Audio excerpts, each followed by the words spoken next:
우리 저희 교회 성도님들, 제 설교를 오래 들어오신 분들은 요거 아실 거예요. 열왕기서와 역대기서가 이스라엘 왕조의 그 역사를 기록한 일종의 역사책인데, 그 열왕기서와 역대기서의 차이를 제가 여러 번 말씀드린 기억이 있습니다.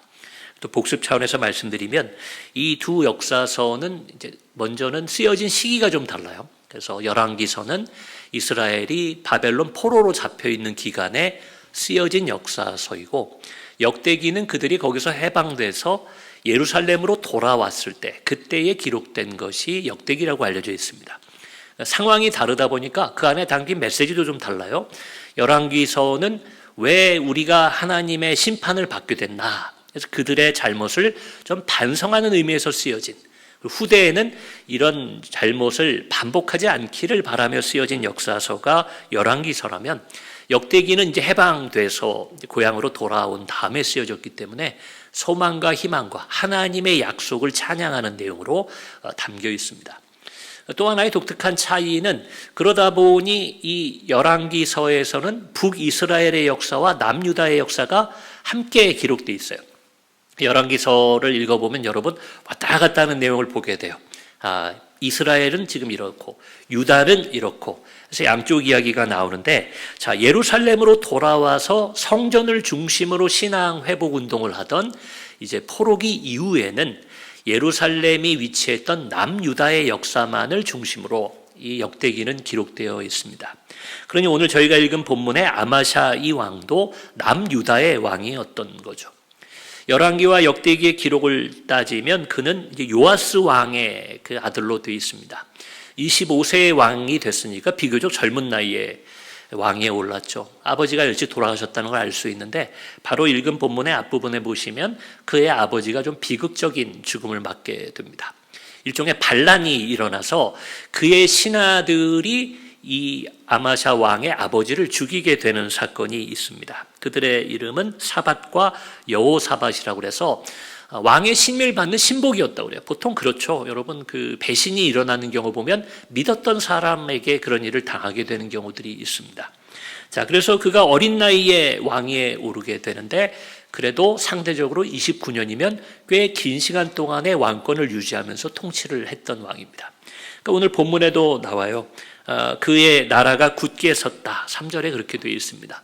나라가 굳게 섰다, 즉 그가 통치를 잘했든지 혹은 그의 신하들이 보필을 잘했든지 그의 권한이 셌다는 것을 알 수 있습니다. 그러니 그가 아버지의 복수를 하게 되죠. 그 내용이 여기 담겨져 있습니다. 그의 부왕을 죽인, 아버지를 죽인 신하들을 처벌하게 됩니다. 그런데 그 다음 절에 4절에 길게 나온 내용을 보면 그들을 죽이고 그들의 자녀들은 손대지 않았다는 거예요. 우리가 구약을 보통 많은 사람들이 좀 오해하시는 게, 구약은 정의에 관한 얘기고 신약이 사랑에 관한 얘기라고 하는데요. 여러분, 구약도 하나님의 사랑이 잘 드러나 있습니다. 당시의 율법을 봐도 그래요. 하나님이 율법을 주셨을 때, 물론 그게 이스라엘 민족에 의해서 좀 왜곡되게 되지만, 그러나 그 율법은 하나님의 사랑이 잘 담겨 있는 거였습니다. 오늘날의 시대로 보면 심판에 관한 얘기가 가득한 것 같죠. 뭐 눈에는 눈, 이에는 이, 이렇게 되어 있으니까요. 근데 그때 당시의 기준으로 보면 그게 사랑이었다는 거예요. 당시의 사람은요, 누가 나에게 해를 끼치거나 우리 아버지를 죽였다거나 그러면 내가 힘을 갖게 되면 그 집안을 몰살시켜도 죄가 아니었어요. 그런 법이 없었어요. 뭐 요 사람만 처벌해라, 요 죄값만 치르게 해라. 그러나 하나님의 사랑과 긍휼은 비록 내 원수더라도 자비를 베풀어서, 신약으로 오면은 그 사랑이 더 깊게 표현되는 거예요. 이미 사람들이 그리스의 철학이나 로마의 법으로 문명화되었기 때문에 그때는 더 높은 가치, 오늘날의 관점에서 보면 더 높은 가치의 사랑을 얘기하는 것뿐이지 동일한 사랑을 하나님이 얘기하셨다는 거예요. 자비를 베푸는 거죠. 힘을 가진 왕이 자신의 아버지의 원수의 가문을 살려두는 겁니다. 죄를 지은 자들만 처벌했다. 아마도 그래서 2절에 아마샤가 여호와께서 보시기에 정직하게 행했다, 이렇게 평가가 나왔는지도 모르겠어요. 자, 그런데 이 아마샤 왕의 29년의 통치 가운데 성경에 기록된 가장 큰 업적, 가장 중요한 업적이라고 한다면 특별히 역대기에서 강조되고 있는데요. 열왕기보다 역대기가 그 사건을 자세히 묘사하는데, 바로 에돔과의 전쟁에서 그가 승리했다. 이것이 이 아마샤 왕의 중요한 업적 중에 하나였다는 거죠. 에돔은 여러분 잘 아시죠? 그 이삭의 쌍둥이 아들인 야곱과 에서의 그 역사까지 올라가는 그 에서로부터 비롯된 그런 민족인데, 여러분 우리나라도 좀 어떻게 보면 그럴 때가 있어요. 북한이면 우리와 형제의 나라인데도 서로 간에 더 못 잡아먹어서 요즘은 또 뭐 전쟁의 위협 소식까지 있어서 여러분 근심 많이 할 텐데, 이 가까웠던 한 민족, 한 형제가 원수가 되면 더 무서워지는 경우도 우리가 보게 됩니다. 그래서 이 에돔이라는 이 민족과 이스라엘은 계속해서 앙숙으로 살아가게 됩니다. 아마샤 왕 때 거기와의 전쟁이 있게 돼요. 아까도 말씀드리고 성경에 기록된 것처럼 아마샤 왕은 힘을 가진 왕이었어요. 그래서 그가 그 유다 지파, 베냐민 지파, 남유다를 구성하고 있는 그 지파 족속을 통해서 군대를 모으는데요, 30만 명을 모았다고 성경을 기록합니다. 30만 명의 대군을 가지고 에돔을 치러 올라가는 거예요. 자, 그런데 아마도 이 30만 명을 가지고도 좀 부족하다는 생각을 했는지 모르겠어요. 이걸로는 좀 우리가 혹여라도 원정을 가는 거니까 가서 지면 안 되니까, 그래서 어떤 꾀를 내게 되냐면 북이스라엘, 여긴 지금 남유다잖아요. 북이스라엘에서 용병을 고용하게 됩니다. 그래서 은 100달란트를 비용을 지불해서 10만 명이 되는 용병을 이스라엘, 북이스라엘, 나머지 10지파에 해당하는 북이스라엘에서 용병 10만 명. 그러면 합치면 몇 명이에요? 40만 명. 이 정도면 해볼 만하겠다. 그래서 전쟁을 준비했는데, 성경이 말하는 바 하나님의 사람, 아마 뭐 선지자 중에 하나였던 것 같아요. 하나님의 뜻을 가지고 한 사람이 아마샤 왕을 찾아와서 얘기합니다. 왕이여, 그렇게 하지 마십시오. 왜 하나님을 위한 전쟁을 하는데 북이스라엘의 힘을 빌립니까? 그냥 가도 됩니다. 북이스라엘 용병을 쓰지 맙시다 얘기를 해요. 근데 아마샤 왕이 좀 불안하니까 그랬는지 그런 얘기를 합니다. 벌써 그 은 100달란트를 우리가 주고 용병을 고용했는데 이제 와서 어떻게 하느냐? 그때에 그 하나님의 사람이 오늘 저희가 읽은 본문 뒷부분에 9절에 보면 이렇게 되어 있어요. 여호와께서 능히 이보다 많은 것을 왕에게 주실 수 있나이다. 이렇게 하나님 말씀을 전합니다. 자, 10만 명의 군대를 지금 빼라는 거잖아요. 그럼 불안해지잖아요. 근데 거기에 대해서 얘기하기를 그보다 더 많은 능력과 힘을 여호와 하나님께서 주실 거기 때문에 두려워하지 마십시오. 자, 여러분 아마샤 왕이 어떻게 했겠어요? 순종합니다. 여호와 하나님 보실 때 정직하게 행한 왕이라니까요. 순종을 해요. 그래서 그 10만 명을 돌려보내고 30만 명만 데리고 올라가서 전쟁을 하는데 대승을 거두게 되죠. 1만 명을 죽입니다.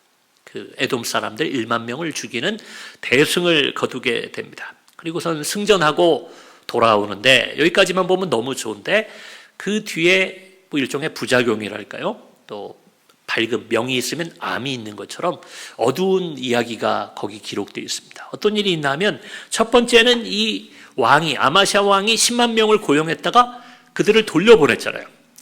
그들이 맥이 빠졌는지, 분명히 저는 여기 은 100달란트를 줬으면 그들이 받을 돈을 다 받았다 생각이 드는데, 아마도 이 구약시대의 전쟁은요, 나가서 승리하면 전리품을 다 나눠 가졌습니다.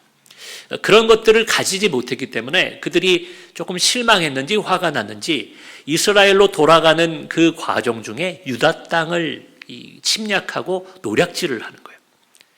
막 황폐화되는 겁니다. 그리고 3,000명이나 되는 사람들을 죽이게 돼요. 이 왕이 잘못 판단했던 거죠. 그 용병을 애초에 부르지 않았었으면 이런 일이 없는데 그런 안 좋은 일이 있었다라고 성경이 기록합니다. 그 다음에 더 큰 문제는 뭐였냐면은 그 에돔을 이루고 있는 그 민족들을 세일 자손이라고 성경에서 부르는데, 그들이 섬기던 산악 지역의 사람들이 섬기던 우상을, 원정을 갔다가 여러 전리품을 가져오는 가운데 그 우상을 가지고 옵니다. 누가요? 아마샤 왕이. 그리고 그 우상을 가지고 와서 섬기고 경배하는 우상 숭배의 죄를 범하게 됩니다. 여러분, 하나님이 그걸 두고 보셨을 리가 없잖아요. 선지자를 또 보냅니다. 왕에게 가서 얘기하는데 참 논리적인 얘기예요. 좀 하나님의 말씀에 대해 제가 어릴 때만 해도 무조건 믿으라 뭐 이렇게 예전엔 말했어요. 일단 믿으라.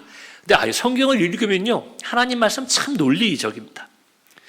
뭐라고 이 하나님의 선지자가 아마샤 왕에 얘기하냐면, 그들을 구해내지 못한 신을 왜 왕이 섬깁니까? 여러분, 이 우상이 누구의 우상이에요? 세일 자손 에돔의 신이에요. 가짜 신이지만 그들은 그걸 신이라고 믿는 거죠. 자, 그런데 전쟁이 났는데 그 신이 에돔 세일 자손을 구했습니까? 못 구했습니까? 못 구해요. 못 구했어요. 그러니까 그들이 졌죠. 그런데 어찌하여 그들을 구하지도 못한 신을 왕이 그걸 가지고 와서 섬깁니까? 아주 논리적으로 비판하는 거예요. 인간적으로 들어도 이해가 되죠. 자, 그런데 여러분, 아마시아 왕이 어떻게 했을 것 같아요? 앞에서 보면요, 모세의 율법대로 했죠. 하나님 주신 대로 그 자녀들을 다, 원수의 자녀들을 다 긍휼을 베풀고 살려줬습니다. 큰 돈을 들여서 10만 명이나 되는 용병을 구했는데 그들을 그냥 다 돌려보냈어요. 왜요? 하나님 뜻을 따라. 그랬던 그가 이번에는 다른 태도를 취합니다. 16절에 보면 이런 표현을 해요. 우리가 너를 왕의 모사로 삼았느냐? 왕의 모사, 왕의 신하들인데 조언하고 작전을 내고 전략을 내는 사람들. 우리가 너를 그렇게 삼은 적이 있느냐? 그 하나님의 선지자한테 막말을 하는 겁니다. 요즘 말로 하면 네가 뭔데 이래라 저래라 하느냐. 그리고서 말을 그만하라, 그치라, 어찌하여 맞으려 하느냐. 겁박까지 해서 돌려보냅니다. 자, 근데 성경이 기록하기는 그 선지자가 이제는 그가 더 이상 왕이 이 일을 행하고 하나님의 경고를 듣지 않는구나. 그래서 그대로 두고 떠나가게 됩니다. 여러분, 이게 문제가 되는 거예요. 열왕기서에도 보면은 이 아마샤 왕의 안 좋은 면을 얘기할 게 그가 여러 가지 좋은 일은 했지만 산당을 제거하지 않았다. 그 말인즉슨 산당을 제거하지 않았다. 그가 본래 우상 숭배에 관심이 많은 사람이었던 거죠. 그러니 에돔의 우상을 가지고 와서 섬기는 죄를 짓게 됩니다. 그게 아마도 오늘 본문에서 얘기하는 그가 하나님 보시기에 정직하게 행하기는 하였으나 그러나 온전한 마음으로 행하지 않았다. 온전하지 않았다라고 평가하는 것이 바로 이 점에 있었던 것 같아요. 여러분, 어떤 의미에서 보면요, 저는 이렇게 평가해요. 이 아마샤라는 인물은 참 입체적인 인물이에요. 구약에 읽어보면 그 사람은 둘로 나뉩니다. 아주 악한 사람이 있고 선한 사람이 있죠. 그런데 아마샤는요, 어떤 때는 하나님께 순종했는데 어떤 때는 불순종하면서 입체적인 모습으로 우리 앞에 나타나고 있어요. 오늘날 우리의 모습과도 비슷한 것 같습니다. 여러분, 현실에서는 그렇게 악하기만 하고 그렇게 착하기만 한 사람 없는 것 같아요. 신앙생활을 할 때도 보면 하나님께 늘 충성하는 사람만 있지도 않고 늘 하나님 뜻에 반대로만 행하는 사람도 없습니다. 혼재에 있는 것이 현실이죠.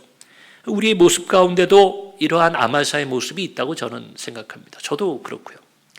자, 그런데 아마샤의 순종과 불순종을 가만히 보면요, 특징이 있습니다. 자, 그가 언제 순종했나? 제가 좀 전에 말씀드린 내용, 에돔과의 전쟁을 통해 보시면요, 그가 전쟁을 나가려고 할 때 두려움이 있고 불확실하고 불안하고 그럴 때는 어떻게 했어요? 하나님의 뜻에 순종해서 두렵지만 10만 명이나 되는 군대를 포기했었습니다. 자, 근데 언제 불순종했나요? 승리했어요. 이미 불안 요소가 사라졌어요. 이제 편안히 두 다리 뻗고 잘 수 있는 상황이 됐어요. 사람들이 나를 칭송합니다. 전쟁에 승리했기 때문에 개선장군처럼 사람들의 찬송을 듣는 거예요.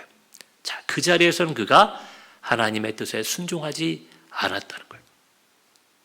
여러분, 이게 중요합니다. 우리의 모습을 여기에 비춰서 돌아봐야 됩니다. 저는 이걸 은혜 갚는 이런 식으로 여러분 이해하시라는 뜻이 아니에요. 하나님이 우리를 도와주셨고 구해주셨으니까 잘 됐을 때 하나님께 보답해야 된다. 여러분, 하나님은 째째하게 우리의 보답 같은 게 필요하신 분이 아니세요. 저는 우리에게 좋은 것을 이야기하는 겁니다. 우리에게 좋은 것, 어떤 한 것이 하나님 앞에서 하나님 보실 때 온전한 모습이겠느냐, 그 이야기를 드리는 겁니다. 여러분, 결론적으로 말씀드립니다. 말씀을 정리하는 거예요. 하나님 앞에서, 이게 중요하죠. 하나님 앞에서 온전한 마음으로 사시기를 주의 이름으로 축원합니다. 여러분, 우리끼리 온전한 거 중요하지 않아요. 하나님 보실 때 온전해야 돼요. 어떤 때는 우리가 볼 때는 저 사람 왜 저래? 왜 저렇게 살아? 저렇게까지 생각해? 하지만 그게 하나님 보실 때 온전한 거라면 때로는 우리가 사람들의 오해를 받더라도 그렇게 살아야 될 것 같습니다. 달리 말하면 여러분, 기복 있는 신앙에서 한결같은 온전한 신앙으로 성장해야 된다는 거예요. 우리가 기복이라고 그러면은 한자가 좀 다른 걸 쓸 텐데요. 기복신앙에서 복을 구하는 신앙을 우리가 기복신앙이라고 부르잖아요. 제가 여기서 말하는 기복 있는 신앙이라는 건 오르내림이 있는 겁니다. 그러니까 이게 마음도 기복이 있을 때가 있죠. 어떤 날 기분이 좋았다가 어떤 날 마음이 안 좋았다가 그렇습니다. 사업을 해도 그래요. 사업이 잘 될 때가 있고 안 될 때가 있는, 이걸 우리가 기복이 있다고 얘기하는데, 신앙이 아마샤 왕처럼 우리가 기복이 있을 때가 있어요. 어떤 때는 하나님 말에 순종하는데 어떤 때는 참 하나님의 사람의 말 앞에서도 이렇게 교만하고 무례하게 하나님 앞에 대적하는 때가 우리 안에 있다는 거예요. 저는 그걸 기복 있는 신앙이라고 생각하는데, 온전한 신앙이라는 건 한결같은 신앙을 얘기합니다. 좋을 때나 나쁠 때나 어려울 때나 성공했을 때나. 이러한 온전한 마음이라는 것은 추상적인 게 여러분 아니에요. 굉장히 구체적입니다. 우리 사람 관계로 보면은 어떤 건지 여러분 아실 거예요. 여러분 부부 관계를 생각하시고 비즈니스 관계, 사업이나 이런 걸로 생각해 보세요. 여기 어른들 많이 계시지만 옛날에는 우리가 그런 얘기합니다. 신의가 있었고 의리가 있는 시대였다, 그렇게 얘기해요. 요즘은 여러분 그렇지 않습니다.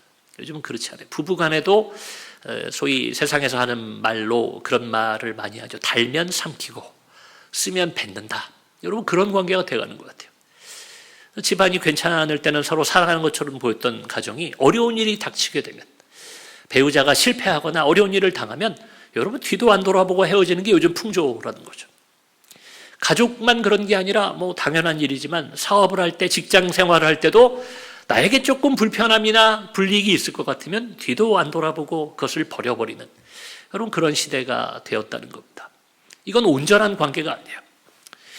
만약에 그런 식으로 얘기했다면 저는 예전에 제 아내한테 버림받았을 것 같아요. 뭐 건강도 안 좋았고, 여러분 제가 뭐 이렇게 세상으로 본다면 그렇게 성공한 목사라고 할 수 있을까? 하나님 앞에서는 저는 굉장히 성공한 목사라고 늘 생각해요. 하나님 안에서는 복도 많이 받고 행복한 목사라고 생각합니다. 그러나 인간관계는 다를 수 있잖아요. 사람들은 버립니다. 배신합니다. 떠나갑니다. 아니 나도 그럴 때가 있는 거예요. 나도 누군가를 배신하죠. 나도 누군가에게 의리를, 신의를 지키지 못할 때가 있어요. 여러분 그것이 바로 온전한 관계, 온전한 마음을 바로 보여주는 우리 인간사라는 겁니다. 사람 사이도 어때요? 사람 사이도 그런 온전한 마음으로 한결같은 신뢰를 가진 관계가 있으면 그 관계가 너무 소중하잖아요. 힘들 때 그것이 힘이 됩니다. 모든 것이 무너져 내릴 때 여러분 아무도 믿을 수 없을 것 같은 때에 친구 한 사람이 있다면 여러분 그 사람을 소중히 여기셔야 되는 거예요. 하나님에 대해서도 우리가 그러해야 된다는 겁니다. 왜냐하면 하나님은 우리에 대해서 그렇기 때문에 그래요. 하나님은 내가 성공한 사람이라고, 내가 부유한 사람이라고 나에게 잘해주다가 내가 부족하고 또 하나님을 배신하고 죄를 지었다 해서 나를 떠나가는 분이 아니십니다. 한결같이 온전한 사랑으로 우리를 사랑하시는 하나님에 대해서 우리도 이러한 온전한 마음을 가져야 합니다. 어떠한 상황에서도 한결같이 하나님을 신뢰하고 순종하시기를 바랍니다. 그것이 하나님을 위하고 교회를 위한 일이 아니에요. 그것이 결국 나를 살리는 일이라는 겁니다. 아마샤 왕은 그렇게 노력했고 많은 일을 이루었지만, 그러나 성경이 기록될 때 온전하지 못한 사람으로 기록됐습니다. 그게 중요한 거예요. 하나님 보실 때 그는 온전하지 않았다는 거예요. 전쟁에 승리했고 사람들에겐 자비로운 왕으로 불렸는지 모르겠어요. 29년이나 태평성대를 통치했던 좋은 왕이었는지 모르지만, 그러나 우리에게 유일하게 남는 것, 하나님 앞에 그는 온전하지 못했다라고 평가를 받습니다. 저 여러분의 이 땅에서의 삶이 아마샤 왕보다는 부족할 수 있어요. 전쟁에 승리하지 못하는 것처럼 살아갈 수도 있습니다. 그러나 그보다 우리가 위대할 수 있는 것은 바로 하나님 앞에 온전하다 혹은 온전해지기 위해 노력한다. 여러분 그러한 칭찬을 받는 삶을 사심으로 이 땅에서의 복뿐만 아니라 영원한 하늘에 이르기까지 칭찬받으시는 저와 여러분이 되시기를 주의 이름으로 축원합니다. 그리고 더불어 또 이렇게 외롭고 힘든 인생을 살아갈 때 여러분 가족 간에 또 여러분의 이웃에게 혹은 직장 동료에게 온전한 마음으로 사랑을 전하고 또 신이 있는 사람이 되는 여러분 그런 복받는 삶을 살아가시기를 또한 주의 이름으로 축원합니다. 우리 함께 기도하실 텐데요. 오늘 주신 말씀을 생각하면서 하나님 나를 온전한 사랑으로, 온전한 은혜로, 온전한 축복으로 함께 해주시는데 나도 하나님을 향한 온전한 마음으로 살아가게 하여 주옵소서. 내 힘을 의지하며 내가 가진 것을 자랑하며 주 앞에 교만하지 아니하도록, 또 너무 힘들다는 이유로 야마샤 왕처럼 우상을 숭배하고 다른 것을 의지하는 온전하지 못한 신앙이 되지 않도록 주님 도와주시고 붙잡아 달라고, 우리 이 시간 주의 이름 한번 부르고 하나님 앞에서의 온전한 마음 구하며 우리 그렇게 함께 기도하겠습니다.